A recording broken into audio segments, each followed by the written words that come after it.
আপনি যদি আপনার রেশন কার্ডে আধার লিঙ্ক না করে থাকেন তাহলে আপনার রেশন কার্ডই বন্ধ হয়ে যাবে। তো আপনার হাতে থাকা মোবাইলের মাধ্যমে কীভাবে রেশন কার্ডে আধার লিঙ্ক করবেন, চলুন আজকের ভিডিওর মাধ্যমে সেই প্রসেসটা আমি আপনাদের দেখাচ্ছি। এর জন্য আপনি আপনার মোবাইল ফোনে যে কোনো ব্রাউজারে চলে আসবেন, এখানে লিখে সার্চ করবেন রেশন কার্ড।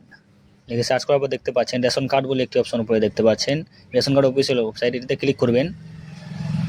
ক্লিক করার পর পেজটিকে একটু স্ক্রল ডাউন করে নিচে চলে আসবেন। নিচে দেখতে পাচ্ছেন সিটিজেন হোম বলে একটি অপশন রয়েছে, এখানে ক্লিক করবেন। এখানে ক্লিক করার পর আবার পেজটিকে একটু স্ক্রল ডাউন করে নিচে চলে আসবেন। দেখতে পাচ্ছেন রেশন কার্ড সম্পর্কিত কর্নার, এখানে ক্লিক করবেন। এখানে ক্লিক করার পর আবার পেজটিকে একটু স্ক্রল ডাউন করে নিচে চলে আসবেন। এখানে দেখতে পাচ্ছেন রেশন কার্ডের সেবা বলে একটি অপশন রয়েছে, এখানে ক্লিক করবেন।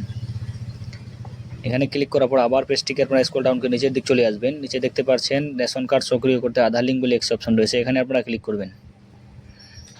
এখানে ক্লিক করার পর দেখতে পাচ্ছেন link Aadhaar with ration card বলে একটি অপশন রয়েছে, এখানে আপনারা আপনার রেশন কার্ড নম্বরটি বসাবেন। বসানোর পর নিচে যে ক্যাপচাটি দেখতে পাচ্ছেন, এই ক্যাপচাটি বসানোর পর সার্চে ক্লিক করবেন। তো সার্চে ক্লিক করার পর নিচে দেখতে পাচ্ছেন আপনারা আপনাদের রেশন কার্ডের সমস্ত ডিটেলস এখানে চলে যাচ্ছে।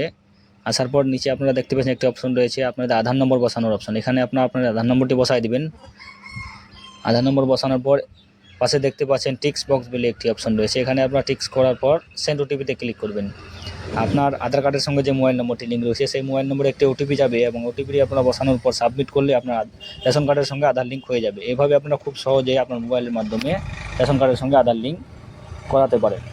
তো ভিডিওটি ভালো লাগে থাকলে অবশ্যই ভিডিওকে শেয়ার করে অন্যদের দেখার সুযোগ করে দেবেন এবং ফেসবুক পেজটিকে অবশ্যই ফলো করে রাখবেন।